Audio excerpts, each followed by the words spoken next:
Thank you for inviting me and for allowing me the chance to address this August Assembly. I am really honored to be among you this afternoon. I will try to abide by the timing you have given me. I have around 40 minutes to talk about the situation in Egypt. So I will divide my presentation into three parts. The first part, I will be talking about Egypt itself and what happened there during the past 3.5 years. The second part, I will talk about the major players from outside the Middle East and what their roles were since the launching of the Arab Spring. And the third part, I will dedicate it to Japan, the relations between Egypt and Japan proper. So if you allow me, I would like to begin by saying that Egypt has existed as a centralized country with a centralized government 4,939 years ago. That is almost 5,000 years, when King Mena unified the north and the south of Egypt into one kingdom. And this country has been governed from the center during all this time, and it has always maintained the same borders with the same neighbors. So despite the invasions that we witnessed from the northeast, from many, I would say, invaders from Anatolia and from in the old time, and then later on we were part of the Greek nation, and then the Romans, and then the Ottomans, and then Napoleon came with his campaign, and then the British occupied the country. So throughout all this time, all these long years, Egyptians have managed to maintain their identity, which is a mixture of all this. So Egyptians are Africans, they are Arabs, they are Mediterraneans, they are Christians and Muslims. They are an amalgamation of all this together. And this multi-layer of culture created a people that is moderate and tolerant by nature. Why am I mentioning this introduction in particular? It is because to say that many in the West and in Japan failed to understand what really happened in Egypt in the past year and a half or 2 years. Because the struggle that was taking place in Egypt was about the identity of the country. It was a struggle about maintaining Egyptians as they were, maintaining the Egypt that you know, the Egyptians that everybody knows, or shifting this and altering, I would say, the DNA of the people into something else. And this something else you can see in other countries surrounding Egypt, and you can reach conclusions by yourself what this something else would have meant. So we have always maintained excellent relations with all of our neighbors. The South is always known to provide Egypt with wealth. The waters of the Nile come from Africa. And we have always kept perfect relations with African nations for that particular reason. The geopolitical or geostrategic location of Egypt made it always a target for different invaders. Let us just mention Napoleon, who said that who controls Egypt controls the world. In fact, the French, they only stayed 3 years in Egypt after 400 years of Ottoman occupation, but the footprints or the results, I would say, of the French campaign against Egypt was profoundly felt in the Egyptian society. It was like a wake-up call to the 19th century. So on our northern eastern border, we have Israel, with whom we maintain a peace treaty we have kept it for 35 years as a cornerstone of the stability of the Middle East. The peace treaty has existed and has not been breached, not even once, during these 35 years, because both countries believe that this is an essential part of the stability of the region. However, Egypt is not neutral when it comes to Israel and Palestine. Egypt is pro-Palestine 100%. Egypt insists that there must be a two-state solution, that there must be a Palestinian state, that the injustice that we live today should end, and that this the solution of the two states should include the West Bank, Gaza, as a Palestinian state with East Jerusalem as a capital.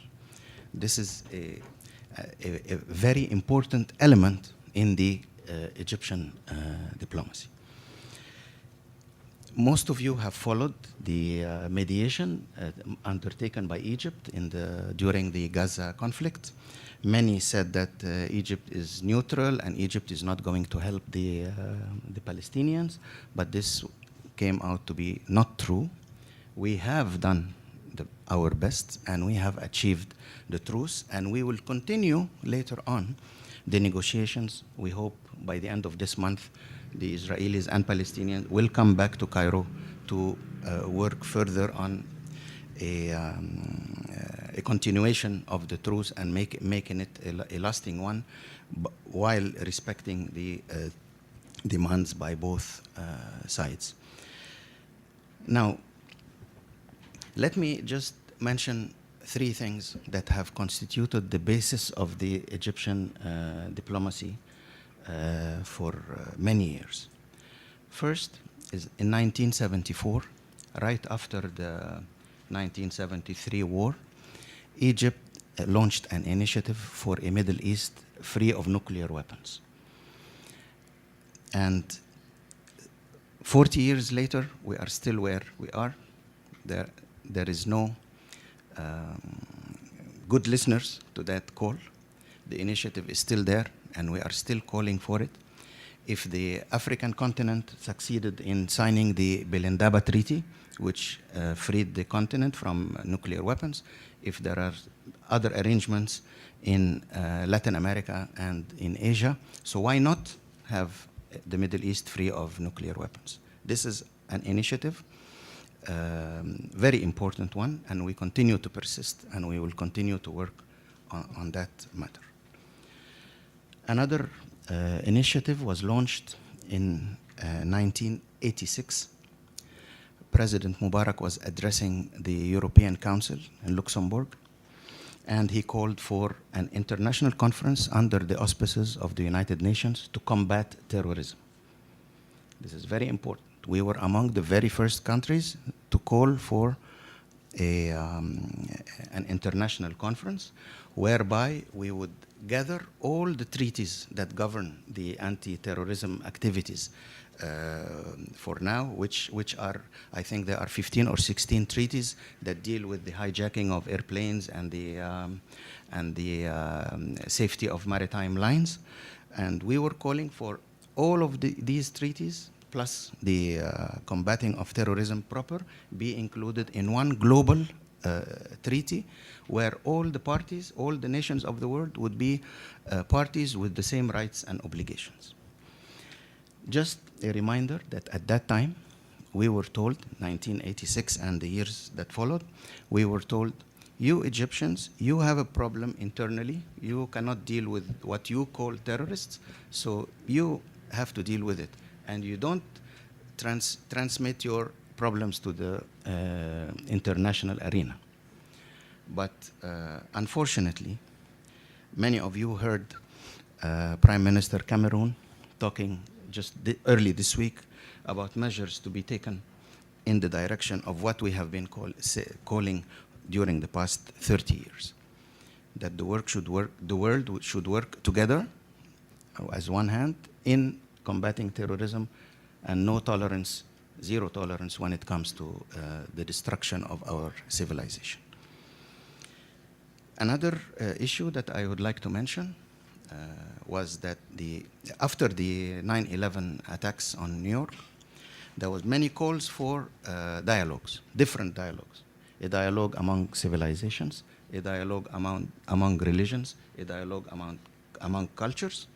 And we have been very positive about that. We have been calling, we have been saying that this was the real time for a dialogue among civilization. It was about time to understand each other and see how our young people develop in different ways, and that it was difficult to control them, and then the dialogue between civilization was an essential part of avoiding a repetition of what we saw in 9/11. And again, the dialogue was started, but did not conclude any concrete results. As for the dialogue among religions, we have been calling for this and insisting, and we even hosted 2 or 3 conferences in Egypt, trying to bring together all the parties concerned, and yet nothing materialized. And I'm sure that had it materialized in anything, we wouldn't have seen what we are witnessing now in very dear parts of the Arab world. Now, if I may mention briefly what happened in Egypt during the past 3.5 years, I would say that I would refer at least to the year 2003, which was saw the occupation of Iraq by the United States and the coalition. And ever since, there was a wish to deal with the Arab world in a different way. Instead of colliding with the or confronting the I would say the Arab world, there was a decision that why don't we do it from the inside, from within? We can reach the same results. So, as you all follow the Middle East, you know that there was little by little the creation of a struggle between the Sunni and the Shia world, and then within the Sunni community we had struggle between the institution like Al-Azhar and the Muslim Brothers and the Salafis, and then even within the Salafis we had the Salafi that represent the state, like the Kingdom of Saudi Arabia. You have the Salafis of Al-Qaeda, and now you have the Salafis of Daesh. So what do I mean by all this? I mean that the West in general was not enthusiastic about the dialogue among civilization or among religions, and that the idea of crushing terrorism was not given the proper attention at the time when it needed it. And then parallel to all that, there is the persisting injustice in Palestine. And as long as this problem persists, the only people on earth that lives under military occupation until today, anyone under the age of 47 in Palestine was born under military occupation with no hope, with nothing to hope from him, nothing to expect from him, except joining these groups for any reason he would see. So this injustice must finish. It has to finish. It is essential if we are talking about stabilizing the Middle East. Now, the idea to support the so-called moderate Islamists and push them up to power in different countries, including mine, was based on 3 elements. The first is that if we push, by we I mean the West, of course, if we push and help these moderates, so-called moderates, to power, they will be friendly, and since they are traders and business people, they will be maintaining the open market economy, and they will be very good clients. And the third thing, which is a complete fiasco in my point of view, was that they will be able to control the fanatics and the jihadists and the takfiris and so on. So the basic assumption was that let's put these people, or let's help these people reach power, and then we will be able to have a better balanced Middle East. To come back to my first point, the failure of the Muslim brothers in Egypt was not because they were not only because they were unable to govern, they were not ready for it, and they were hungry for power, and they wanted to take everything for them. Not only this, but because they attempted to change the nature of the Egyptian people. As I said, the DNA, the very nature of Egyptians. They try to change this. It's as if somebody comes to Japan here, wins the election, and say, look, we are going to apply communism. Your style of life is not good. Let's change to something else.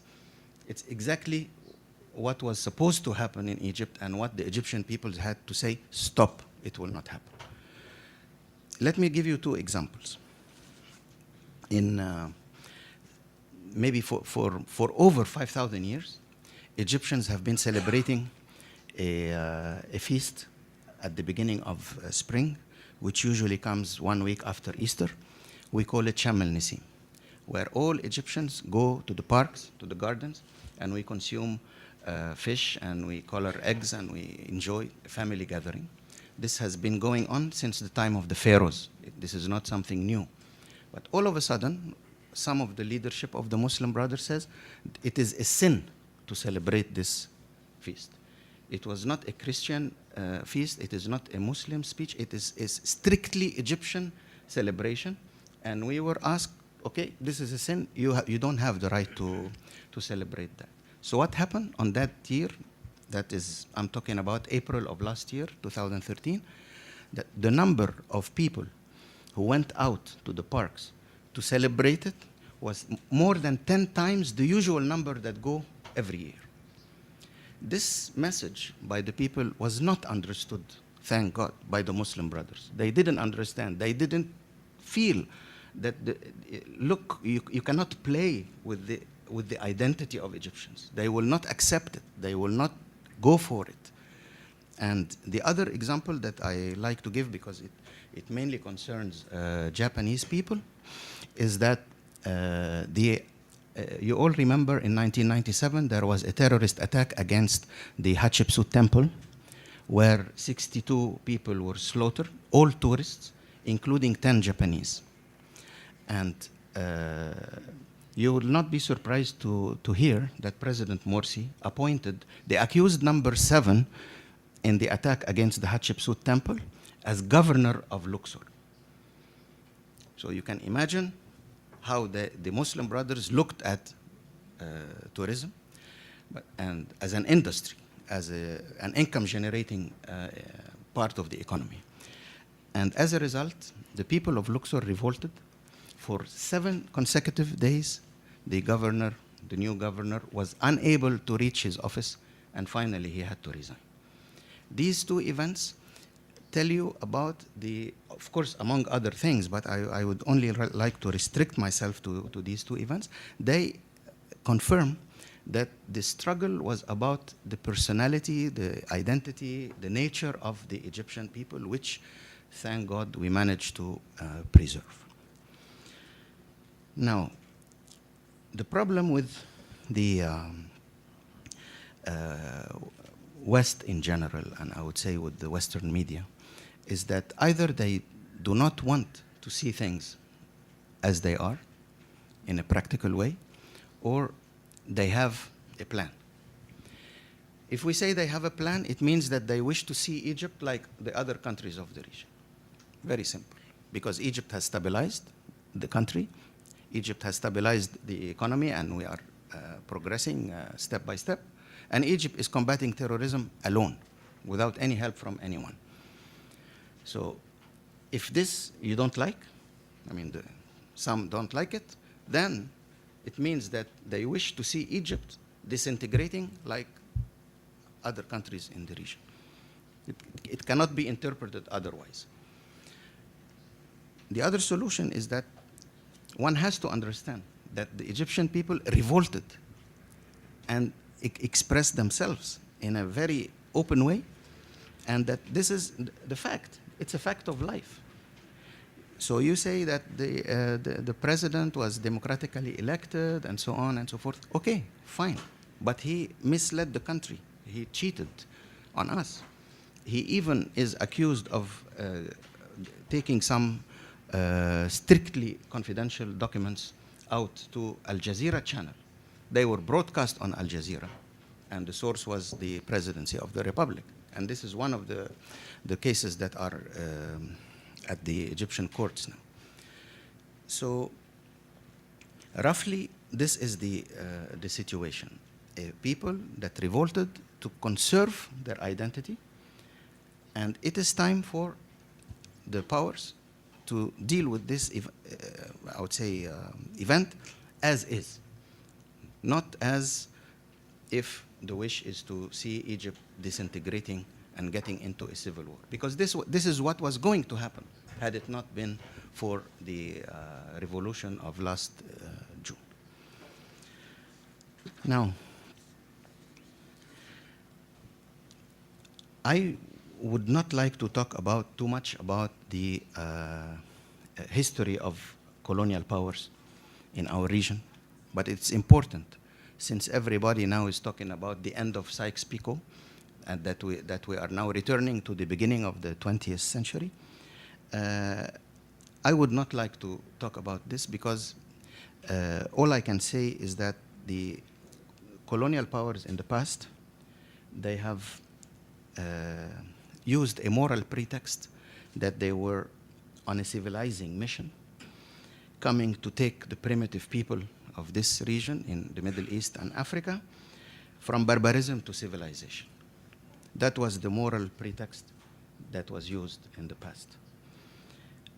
Maybe today the civilizing mission has been changed with other vocabulary, but this is not what I would wish to discuss today, because this is something that goes beyond Egypt anyway.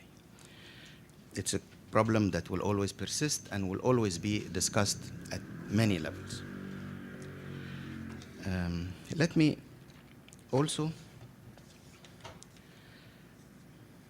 mention the situation at our borders very briefly.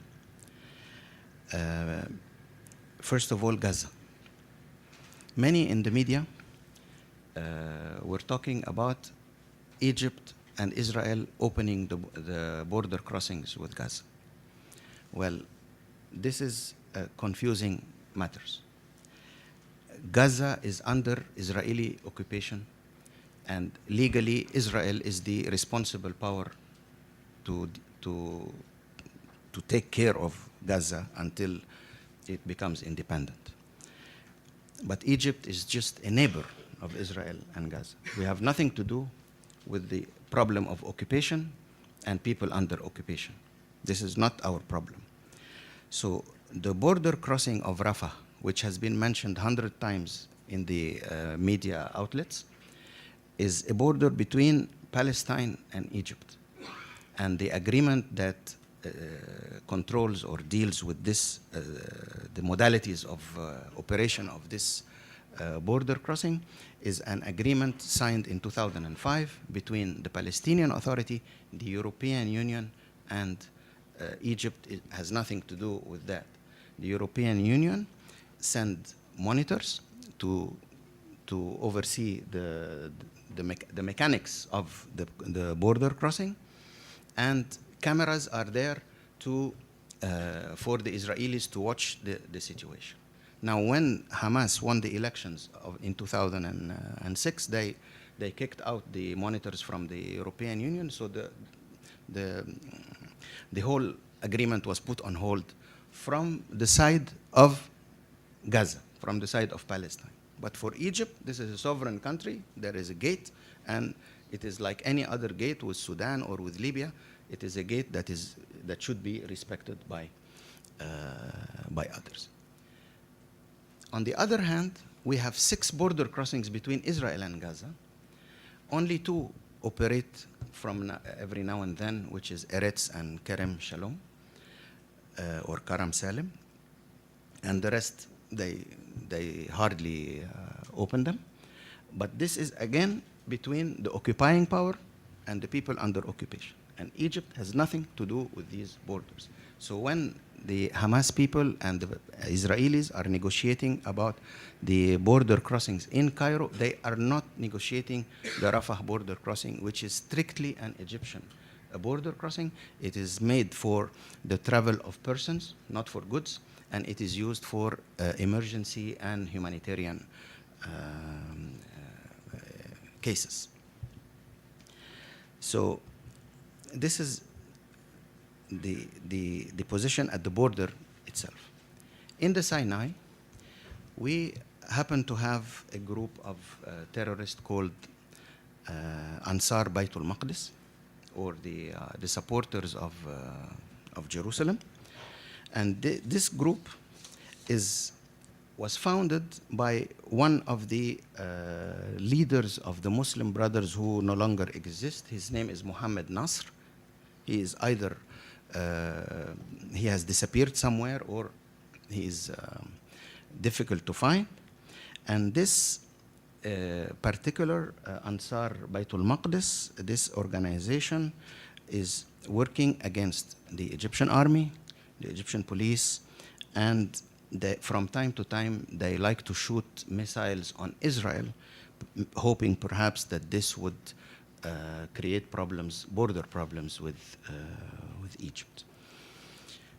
We have controlled most of the situation, and so far we have closed more than 1,700 tunnels linking Gaza to Egypt, thus bringing things to a legal status. And as I mentioned, we are facilitating the negotiations between the Israelis and Palestinians. As for Libya, which is a very important neighbor and which is witnessing very difficult time, we have to protect the borders alone, practically. The borders are 1,200 kilometers, and there is no one on the other side to help us control the border, so we have to do it alone. It is very difficult because it's all desert, but we are doing that as much as we can. The situation in the Sahara region, the Boko Haram in Nigeria, the Ansaruddin in Mali is still volatile. Every day we hear about Boko Haram operations, including yesterday, and the situation in Mali has stabilized relatively. There was this French operation that has started in the beginning of July to stabilize a little bit the situation, but still these elements are still there.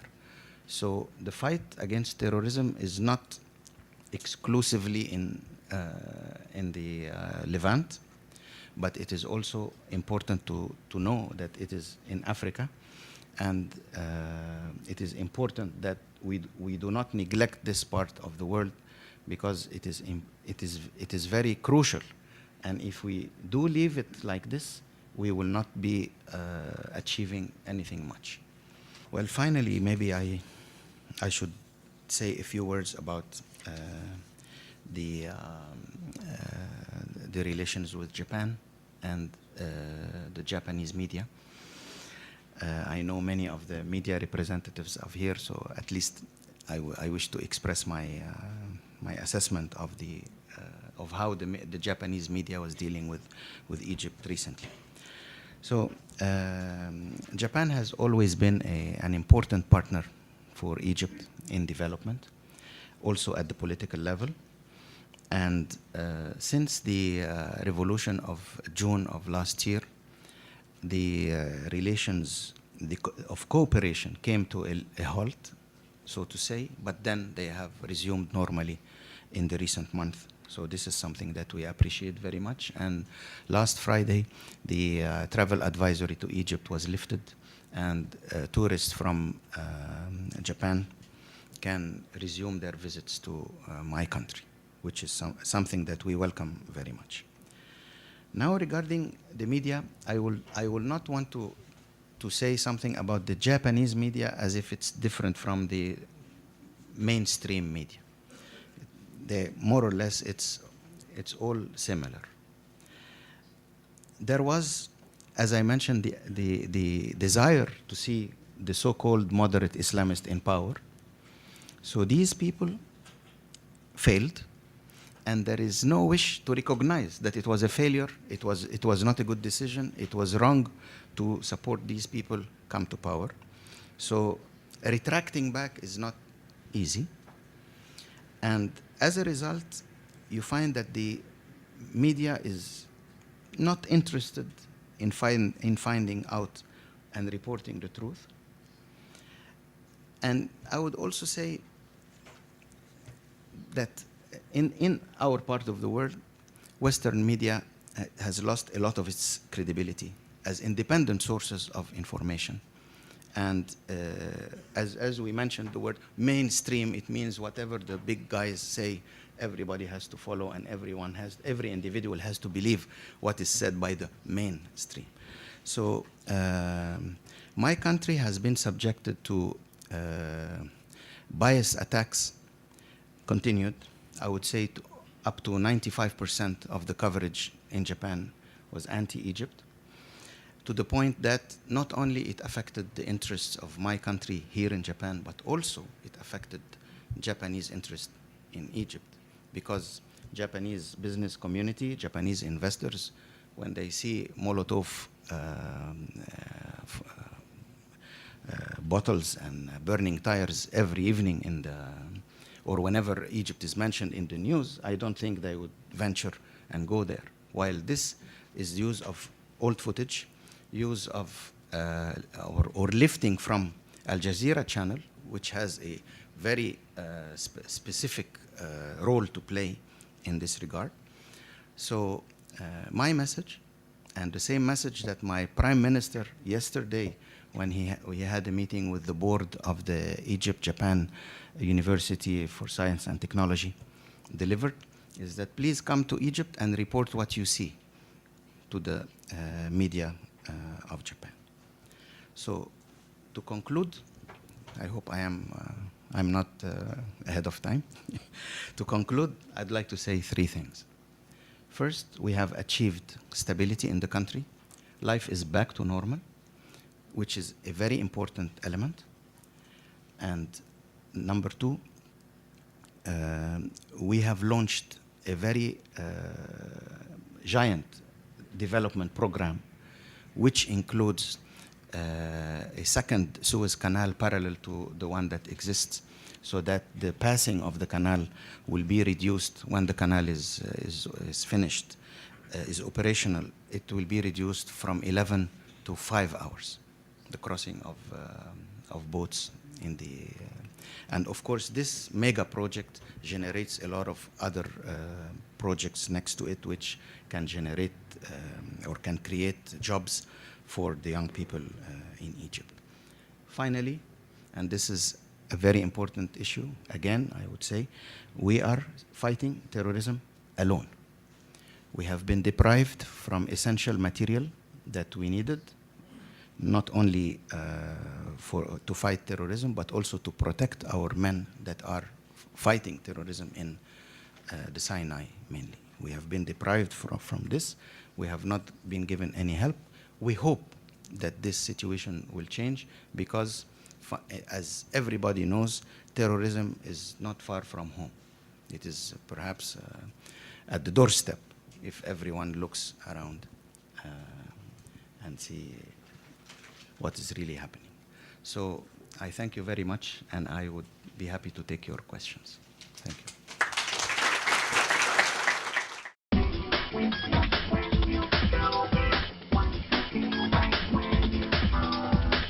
Now, regarding the Al Jazeera correspondence, it is clear that the Al Jazeera itself had no license to operate in Egypt. that the three journalists came to the country. They are foreigners, the three of them. They said that they were two of them are Egyptians. Egyptian Canadian. And Egyptian. But they came to Egypt as business people. This is what they wrote in their visa application.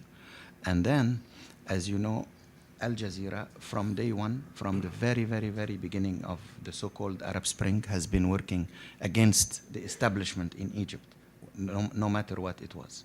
So you know very well, like everybody knows very well, that Al Jazeera is used for political purpose. It is not a free station. It is not a station that has any credibility anymore. So this regards the station. As for the three people, well, they have the court will have the final word regarding their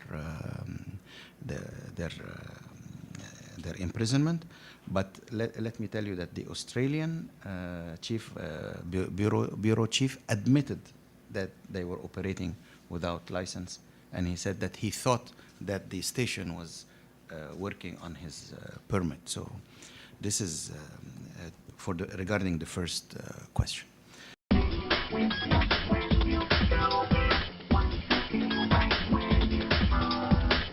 Now, the second one regarding Hamas, yes, Egypt has not declared it as a terrorist organization, precisely for what you mentioned, that they are resisting Israel, and we cannot say that the resisting of the occupation is a terror attack or a terror act. So we did not consider, and we will not consider Hamas as a terrorist organization as such. However, we do have problems with Hamas. We do have problems with them because first of all, they are not in agreement. Their military wing is not I would say, working in tandem with their political wing. Their political wing, you know, the leadership is in Doha, in Qatar, and has been receiving instructions from Qatar not to agree to anything regarding the truce. And the truce was delayed for at least 2 weeks because of this. So finally, you were asking whether Egypt has a certain leverage, and I can tell you the result is clear, that if they had any other partner to reach this truth, they would have gone there. They had Turkey and Qatar offering their mediation, but it did not work because Israel trusts Egypt just like the Palestinian factions trust Egypt, and the delegation of Palestine was composed of 5 factions. In fact, you have the Palestinian Authority, you have the Islamic Jihad, you have the Revolutionary Front, you have the Hamas, and you have I forgot the 5th one, but they were 5 components of the delegation. So all Palestinians agreed to the truce, and hopefully when we resume the negotiations, we will reach better results in the near future. Regarding Libya, well, there is a group of countries, the neighboring countries of Libya. We have formed a group with Algeria, Egypt, Mali, Tunisia, and Chad, and we are trying to make it or solve it as a problem of the as an African problem. You will have noticed that the first visit of President Sisi outside Egypt was to Algeria, precisely to discuss with President Bouteflika the situation in Libya. We are all 5 countries on the same boat. The proliferation of weapons is immense. It is so huge. In every corner of Libya, there are weapons that are being smuggled, and we are doing our best, working with the international community. Now, the permanent members of the Security Council were of the view that there should be a resolution regarding the situation in Libya, and what we are saying is let's wait until we adopt a resolution that is workable.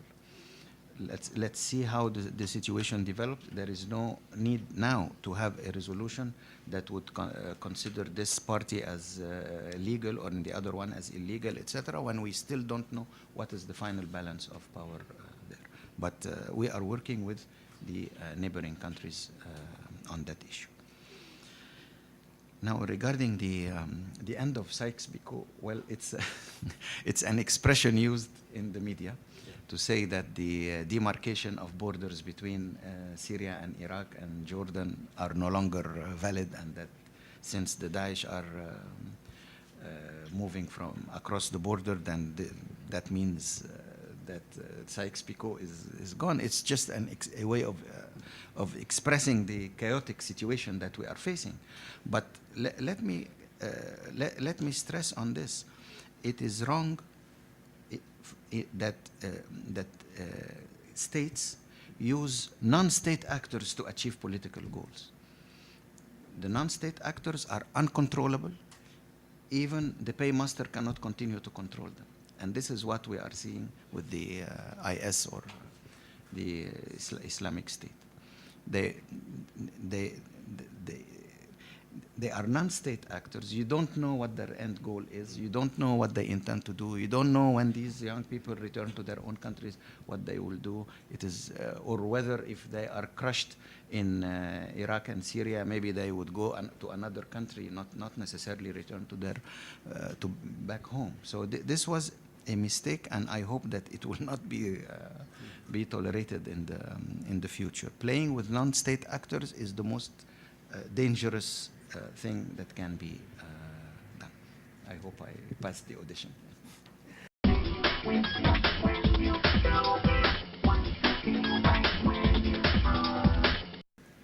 Well, as I mentioned, the mainstream media across the world is anti-Egypt. And the reason for that is that the decision makers at the highest level in the big powers were surprised and shocked of what happened in Egypt last June. For them, it was unexpected. They were very happy with the Muslim Brothers in power. They knew they were making a lot of mistakes. They were excluding anyone that was not a Muslim brother, but they were surprised when the people revolted. So, as a result, this is the pulse that is getting out of the, I would say, official offices or official ministries in different words, different places in the West in general, and this is reflected in the media coverage. Again, to give you a specific example, sometimes nothing happened in Egypt. Situation is very calm. But then one of the main broadcasters here would lift from Al Jazeera live with the voice of the guy speaking in Arabic with Japanese interpretation and just saying anything negative about Egypt for no reason. I mean, it's a calm day, it's a calm week, nothing really to report.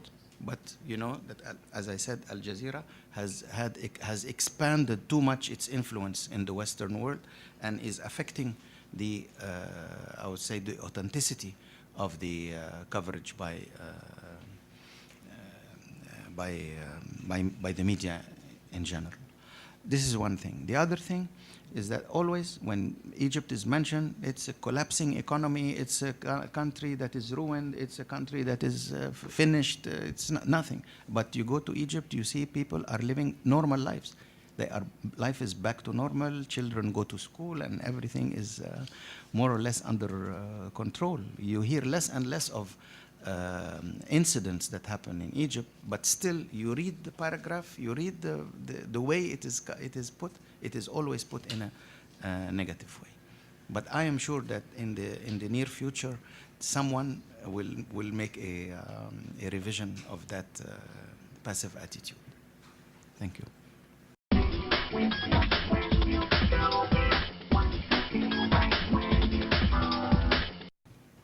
Oh, definitely deny. Definitely. The Apaches are supposed to be used in Sinai in fighting the so-called Ansar Baitul Maqdis, the group that I mentioned in my presentation.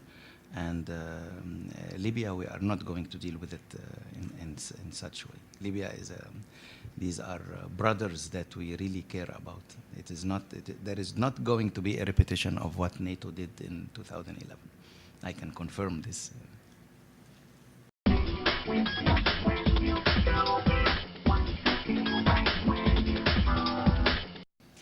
Well, thank you for the question. Well, definitely, Egypt and Syria, we are Arabs, and this wouldn't change. Perhaps the political configuration in each country is different, but we are Arabs, we will remain so. We belong to the same civilization. Pan-Arabism has always been a dream. It has been realized in the past when together we were in the very old, I would say, history, when together we were fighting the Crusaders, and then later on when we tried to unite, it did not work for some political reasons. But remember, in 1973, we went to war together. There was a joint commandment of the two armies. And as much as we can, we work together. Now, regarding terrorism, as I mentioned, terrorism has no nation. It is a cancer that is affecting all of our countries, no exception. And definitely, Syria now is suffering from terrorist groups, and we hope that they will be able to bring them under control sooner than rather than later. Thank you.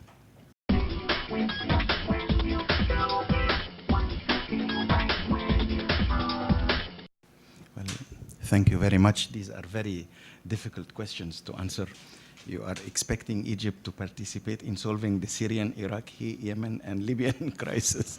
Of course, we wish we could play that role, but for the time being, we are stabilizing our country and bringing all the parts of Egypt under the control of the state.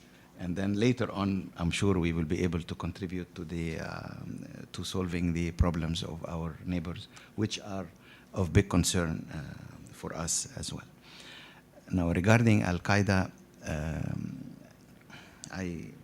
I do not know whether they became a state or they have just imposed themselves on some territories in between two Asian countries. This remains to be seen, because we do not know where the leadership of Al-Qaeda are staying. But now it is said that Al-Qaeda has become weaker compared to the Islamic State, which is better financed and better guided from the outside. So I hope I answered your question.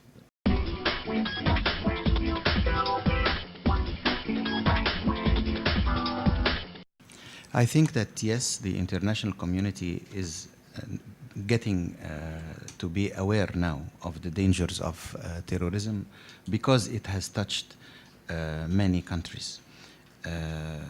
First, when it was localized in the Middle East, it was not as flashy for the news as when the other important members of the Security Council suffered from that. This is true. The resolution by the Security Council calls on all countries not to finance and not to support the IS, the Islamic State, in any way. But they do not need any support anymore, because they have their income generated from the selling of oil, and this is something that will have to be dealt with, since it is said that every day they can collect around $2 million. So this has to stop, and it is known where they sell this oil, and the countries that buy the oil are supposed not to do that. As for the logistics, they received a lot of help even before they started moving in Syria and in Iraq recently. Then, unfortunately, we have the problem of Ukraine, which is also first of all was unnecessary. You ask any Ukrainian citizen, he will tell you, "I wish that the clock had stopped in January of this year, and that what happened in February did not take place. I'm sure that any, whether from the pro-Russians or the pro-Kiev or the government or anyone, is not happy about what happened in his country, seeing the country in that state, and nobody knows how it will end. But again, this affects the international efforts, the international community in dealing properly, in focusing on terrorism before it gets too late. Thank you.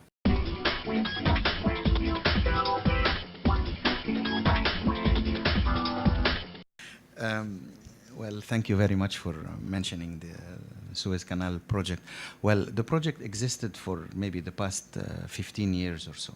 But when President Sisi came, he said that if we manage to make the new canal and the projects that especially the industrialized zones around the Suez Canal, this will generate a lot of investment and a lot of job creation. So the project is not that new. It is only been implemented since the 6th of August. So that's 1 month past.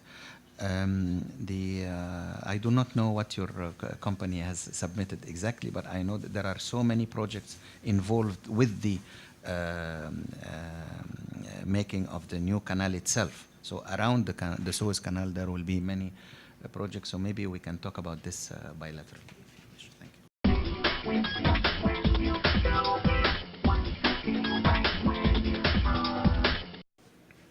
Thank you very much.